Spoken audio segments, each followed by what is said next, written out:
Hola, ¿cómo les va? Bienvenidas, bienvenidos. Un nuevo blog de notas. Este resumen semanal que intenta condensar, resumir parte de la información que genera la Universidad Nacional de Mar del Plata. Y esa es la primera muy buena noticia. La universidad está permanentemente generando información y en contacto con la comunidad, con el medio socioproductivo y presentando también ofertas y propuestas que se hace algunas veces imposible poder resumir en media hora todo lo que se genera. Por eso los blogs de notas permanentemente están en toda la programación de Canal Universidad. La verdad que estamos cerrando una primera parte del año con buenas noticias. La confirmación que regresó la carrera de martillero y corredor público, que está en marcha la Tecnicatura Universitaria en producciones intensivas en la Facultad de Ciencias Agrarias en Balcarce, son realmente muy buenas noticias y serán temas para este programa. Y además, en cada ámbito está presente la universidad. En docencia, cerrando la primera parte del año con una gran cantidad de parciales, finales y para algunas y algunos estudiantes el final de la carrera. Por el lado de la investigación, Investigar UNMDP. Segunda jornada ha terminado y ha sido un verdadero éxito esta posibilidad de contarle a la comunidad, a la sociedad, cómo investiga nuestra universidad. Ya estamos pensando en el 2024 y por tal motivo siguen las muestras itinerantes a través de los centros de extensión universitaria con toda la oferta académica. Y ya estamos con periodo de inscripción para estas dos carreras que mencionábamos, martillero y corredor público, y también la Tecnicatura Universitaria en producciones intensivas. Y además, ya estamos pensando en los 150 años de la Fundación de Mar del Plata. Esta semana se llevó a cabo la presentación del libro Mar del Plata, entre el mar y la pampa. Es el primer acontecimiento, el primer acto que ya pone a toda la ciudad en clima de celebrar un nuevo aniversario de su fundación.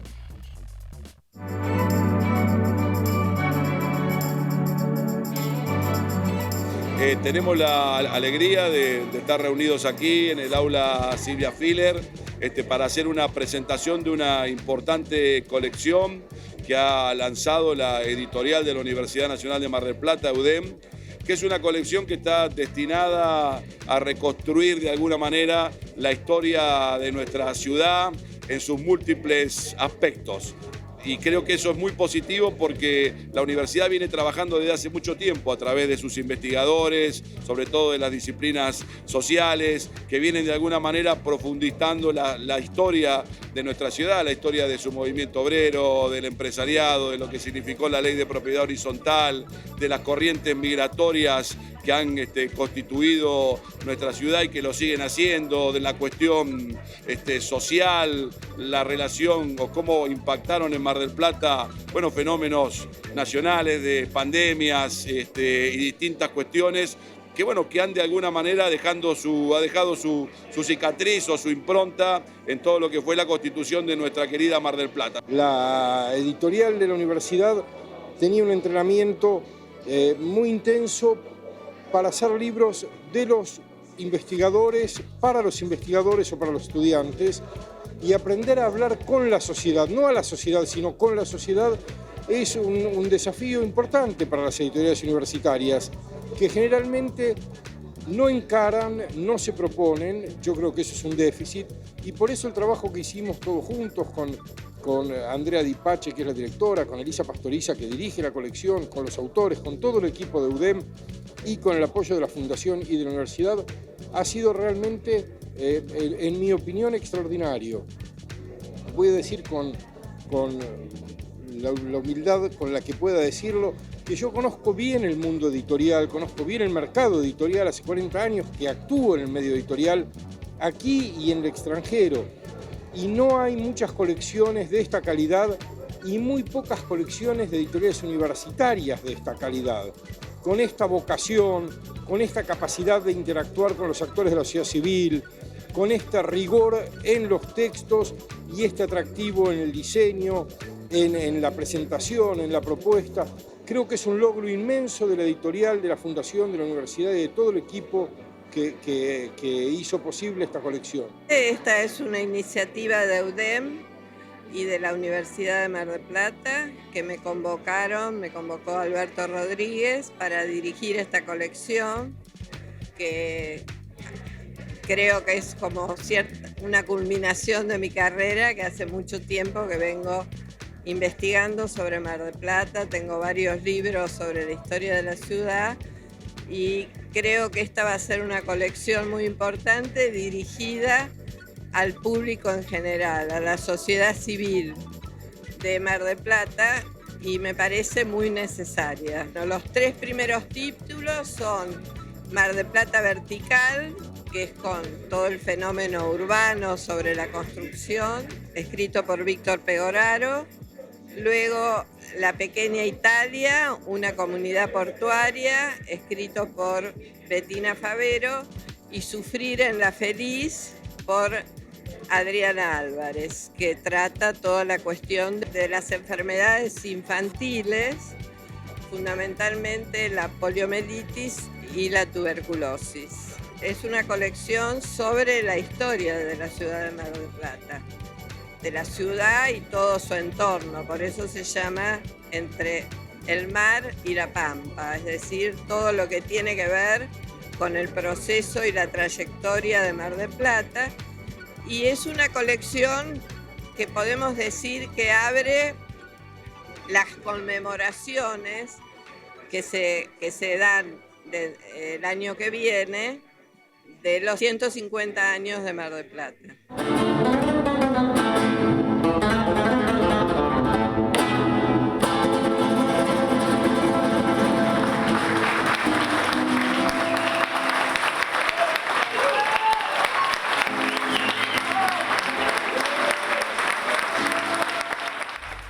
Esta colección de libros de UDEM, Mar del Plata, Entre el Mar y la Pampa, que ya tiene sus primeros 3 libros dentro de esta colección y próximamente llegarán otros 3 más, se puede adquirir en cualquier momento del día, en horario comercial, en LU, la librería universitaria que se encuentra en Jujuy 1731. 3 libros como para comenzar a conocer de otra manera la historia de Mar del Plata, desde las familias italianas en el puerto, desde la Mar del Plata vertical con los edificios, desde la Mar del Plata también relacionada con la historia de la salud, del hospital marítimo, y muchas historiadoras e historiadores que saben que hace décadas que trabajan en todo esto y que lo pueden volcar en estos libros de historia abiertos a toda la comunidad en esta colección de UDEM. Mar del Plata, Del Mar a la Pampa, los pueden comprar en Jujuy 1731. Seguimos en Bloc de Notas. En el mes de junio se reunieron en la ciudad de Rosario rectoras y rectores de toda la Argentina, de las universidades públicas nucleados en el CIN, el Consejo Interuniversitario Nacional. Para hablar de este y otros temas nos visita el rector de la Universidad Nacional de Mar del Plata, Alfredo Laceretti. Alfredo, gracias por estar en Bloc de Notas. ¿Y cuál fue el eje principal de esa convocatoria del Consejo Interuniversitario Nacional de junio, donde emitieron un documento, un comunicado? Yo creo que sí, que fue un documento muy importante. Elegimos una fecha simbólica y un lugar simbólico, como fue el 20 de junio en Rosario, el aniversario del fallecimiento del general Belgrano. Y estuvimos allí todos los rectores y rectoras del Sistema Universitario Nacional, que sacamos una declaración conjunta, lo cual es importante porque hay de todos los pensamientos, todas las culturas políticas que hoy están representadas también en el Sistema Universitario Nacional, y realizamos un planteo pidiendo que la educación pública sea un eje de discusión central en las campañas electorales que se avecinan. En primer lugar, porque estamos convencidos que la Argentina se ha constituido en función de jerarquizar la educación pública muy tempranamente durante el siglo XIX, en aquellas épocas que el Estado se le llamaba Estado gendarme porque solamente proveía de defensa y seguridad interior. La Argentina tuvo una característica distintiva que fue la Ley 1420 y la preponderancia que se le dio a la educación pública previamente, y a partir de ese momento mucho más, con inversiones, capacitación de docentes, y eso también se reflejó luego en los distintos niveles de la educación, en la educación universitaria también. Entonces nosotros estamos convencidos que la educación pública se constituye en un pilar básico, constitutivo de la identidad de Argentina, y en alguna medida, si se quiere, con sus vaivenes, una política de Estado que se ha venido manteniendo en los últimos 150 años. Entonces, para nosotros es fundamental saber qué es lo que piensan las distintas expresiones políticas acerca de la educación pública y, por supuesto, particularmente acerca del sistema universitario, donde no solo se enseña, sino también se produce conocimientos y se investiga. Entonces, en ese manifiesto que firmaron, te vuelvo a repetir, 57 rectoras y rectores de universidades nacionales, más 6 rectores de las universidades provinciales, más otros institutos universitarios del país, nosotros planteamos esta centralidad de la educación pública, reivindicamos que es un bien social y un derecho humano universal que debe ser garantizado por el Estado y que en alguna manera confiamos que la inversión en la educación pública es seguramente la solución a los grandes problemas que tenemos los argentinos en el mediano y en el largo plazo. Por eso debemos jerarquizarla en todo sentido. Así que hay un planteo allí, me parece muy importante, porque el conjunto de rectoras y rectores hay una mirada que no es solo del sistema universitario, sino de la educación en todo el país en general, y nos parece que fue un pronunciamiento muy importante, que por otra parte, bueno, estuvimos conversando también con algunos candidatos presidenciales de ese entonces para que lo acompañaran, así lo hicieron. ¿Con cuáles? Tuvimos el apoyo de Larreta, de Massa, de Guado de Pedro, de Morales, de Manes, de Schiaretti, fueron algunos de los nombres que expresamente, mediante nota, adhirieron al contenido de ese planteo, lo cual es auspicioso porque habla de una mirada que tiene un consenso amplio de jerarquizar la educación pública en el país. Rector, usted menciona a candidatas, precandidatos. Es cierto que con el correr vertiginoso de los tiempos políticos, algunos ya no lo son y en algunos espacios se ha logrado un precandidato de unidad, pero del 20 de junio a esta parte también aparecieron expresiones. Veníamos con algunos precandidatos hablando de sistema de cuotas en la educación, luego se instaló el tema de los estudiantes extranjeros en las universidades. ¿Cómo toma como rector y cómo toma el CIN algunas de estas expresiones de cara a lo que serán los comicios? Bueno, yo creo que un poco la proclama que estamos comentando está inspirada en esa frase de más vale prevenir que curar, ¿no es cierto? Uno ya prevé ciertas ideas que siempre aparecen en campañas electorales, que han fracasado en otras partes del mundo, debates absolutamente intrascendentes como la cantidad de extranjeros que estudian en el sistema universitario nacional, que se hablan desde un enorme desconocimiento. La cantidad de estudiantes extranjeros no supera el 4% total de la matrícula de las universidades públicas, que llega a cerca de 2.600.000 estudiantes en la actualidad, además de que estamos convencidos de que, lejos de ser un problema, es un gran aporte, un gran enriquecimiento, son puentes que se construyen a futuro, puentes de integración, puentes de diálogo, e incluso con la mirada mezquina de que aquellos que ponen el acento en el tema económico, también es positivo económicamente para el país que haya estudiantes que vengan a estudiar a las universidades en nuestro país. Así que me parece que es un momento donde hay que discutir las ideas, nosotros aportar con mucha responsabilidad los datos, porque me parece que los datos son importantes, después las lecturas pueden ser múltiples, pero a partir de tener un conocimiento de lo que estamos hablando. Así que yo creo que como sistema, como Consejo Interuniversitario Nacional, hay que estar siempre atento a este tipo de declaraciones y plantear con mucha claridad qué es lo que sucede para que no queden allí ideas falsas instaladas en el consenso, y cuando se hace usualmente la gente de bien se retracta y admite que se ha equivocado, ¿no es cierto? Después, por supuesto, hay posiciones y temas que se pueden discutir y estamos abiertos a esos. Nosotros, en modo algunos, consideramos que todo esté bien en el sistema universitario. Es más, forma parte de nuestros desvelos cotidianos mejorarlo y resolver los problemas que existen. Pero creemos que es un gran capital de la sociedad argentina contar con un sistema universitario público, no arancelado, cogobernado, con una masividad en lo que se refiere a los estudiantes que lo integran, que hay que lograr que siga creciendo, porque todavía el porcentaje de personas que acceden a la educación universitaria en Argentina es relativamente bajo. Necesitamos tener un porcentaje mayor, y para tener un porcentaje mayor, por supuesto, tenemos que mirar el sistema de educación pública en su conjunto. También tenemos que lograr que la mayor cantidad de jóvenes que inician el proceso de la educación obligatoria lo finalicen, porque es a partir de allí donde nosotros también podemos generar un mayor crecimiento de la oferta universitaria, de la cantidad de estudiantes que asistan a nuestras aulas. Rector, en uno de los párrafos del documento, ustedes concretamente le piden a precandidatas y precandidatos expresarse sobre en qué lugar colocan a la educación pública en sus propuestas de gobierno a partir de diciembre de este año. Nos mencionaba una larga lista de precandidatas y precandidatos que han expresado esta coincidencia con la importancia de la educación pública. ¿Las otras voces aparecieron o hasta el momento no se han hecho notar? No, la verdad que fue un hecho muy puntual y concreto donde hubo candidatos que adhirieron y otros que no hayan adherido no quiere decir que estén en contra. Nosotros vamos a seguir demandando y planteando de que se debata cuál es la prioridad que se le da a la educación pública para el futuro de nuestro país, porque me parece que es un tema muy importante, un tema central. Y cuando uno tiene una prioridad de gobierno, por consiguiente hay una asignación de recursos que la acompaña.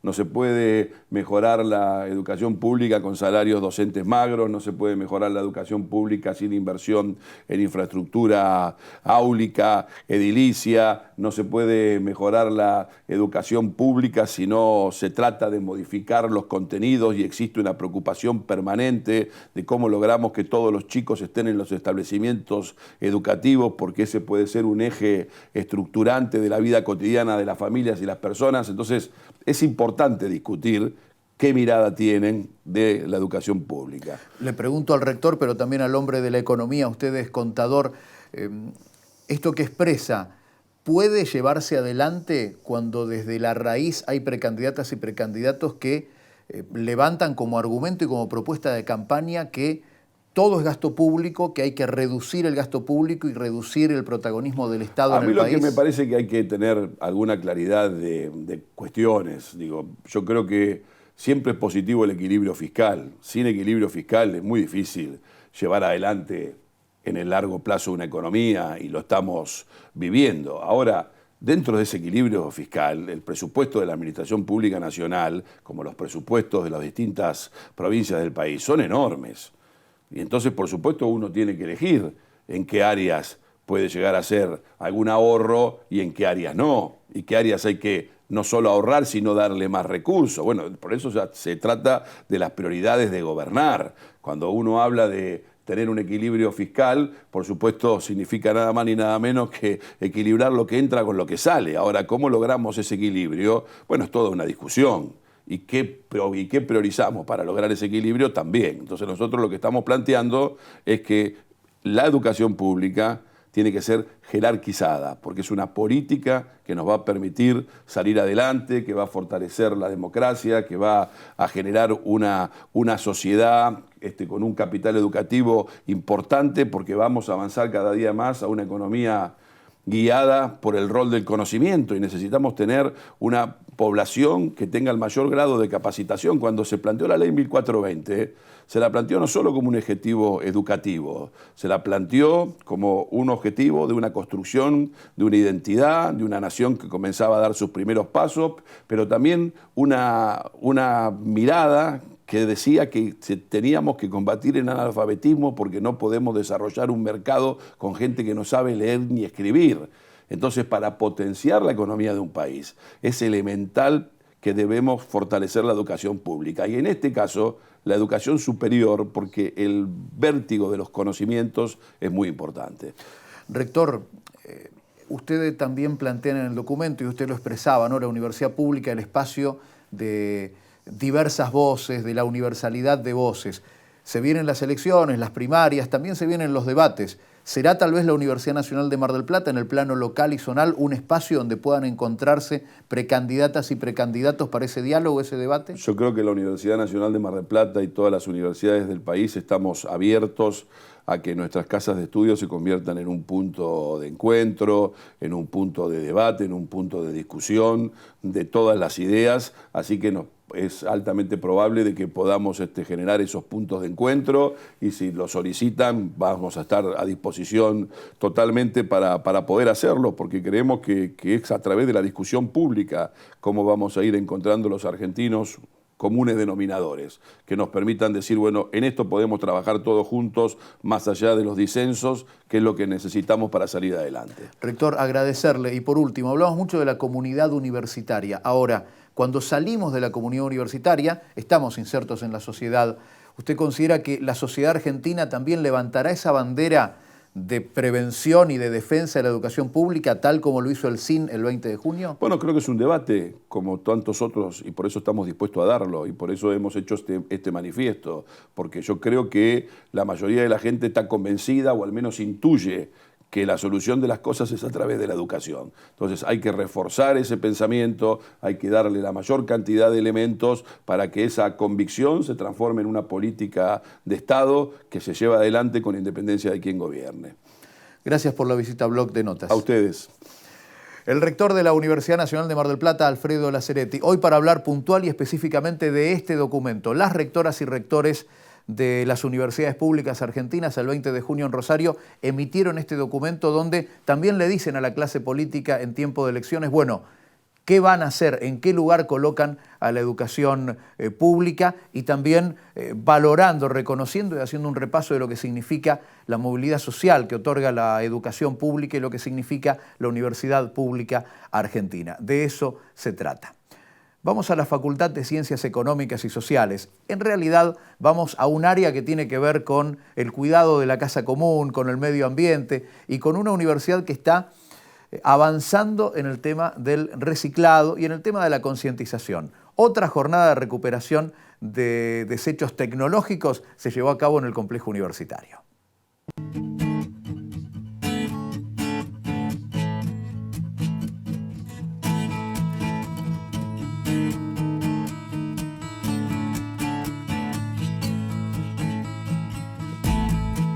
El proyecto de reciclado lo lleva adelante varias instituciones que están hoy de alguna manera coincidiendo en este espacio, desde recicladores urbanos marplatenses hasta algunas empresas privadas como Desechos Tecnológicos o los que recolectan el aceite vegetal.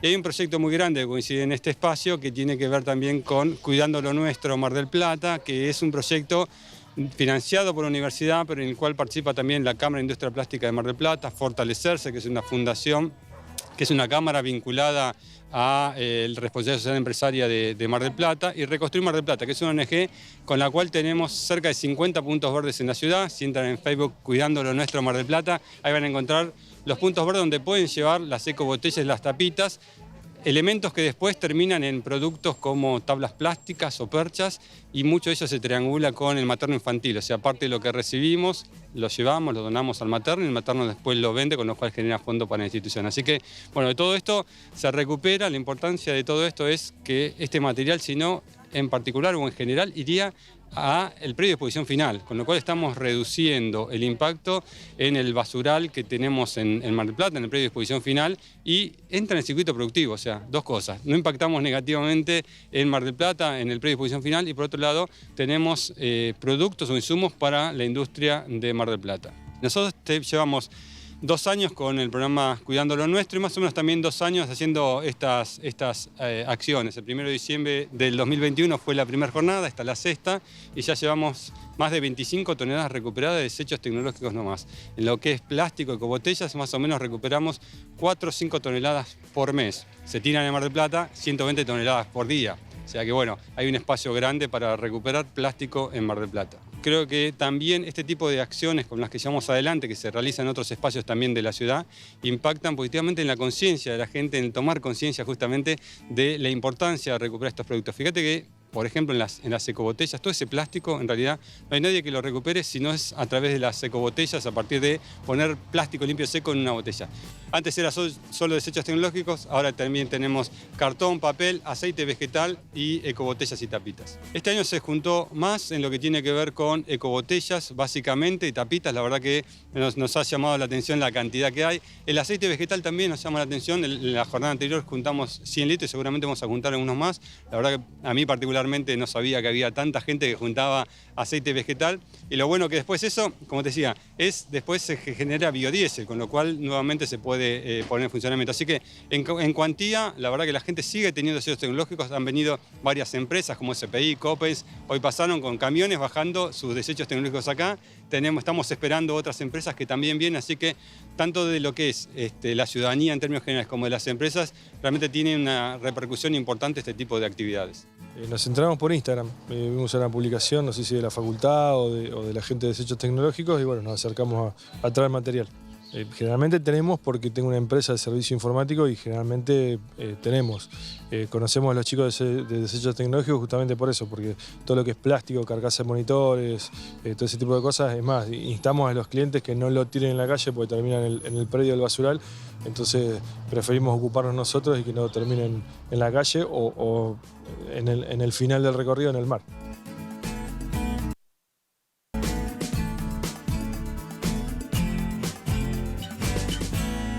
Una computadora de escritorio que queda en desuso y que se entrega en estos puestos para estas jornadas de recuperación, se recupera, valga la redundancia, más del 90% de todos sus componentes.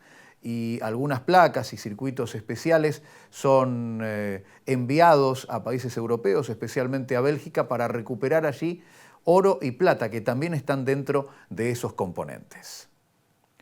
Seguimos en Blog de Notas, lo anticipábamos en la apertura del programa. Es no solo histórico, sino también que ya nos pone en clima para el 2024. En estos momentos y hasta el 10 de julio está abierta la inscripción para 2 carreras, una nueva y otra que se reabre.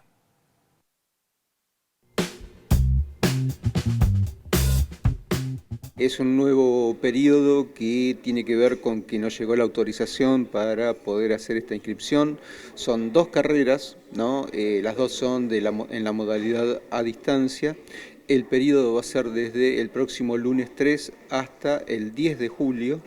Y las mismas son martillero y corredor público, y también la tecnicatura universitaria en producción vegetal intensiva de la Facultad de Ciencias Agrarias. El método de inscripción, al igual que anteriormente, porque este es un ciclo complementario todavía del 2023, es a través de la página web de nuestra universidad, www.mdp.edu.ar, donde van a encontrar el sitio para la inscripción, y esto es completar un formulario, una copia del DNI y una certificación del título finalizado en el 2022 o un certificado de haber finalizado el ciclo 2022. No estaríamos tomando inscripciones del ciclo 2023 porque esto ya sería para el año 2024.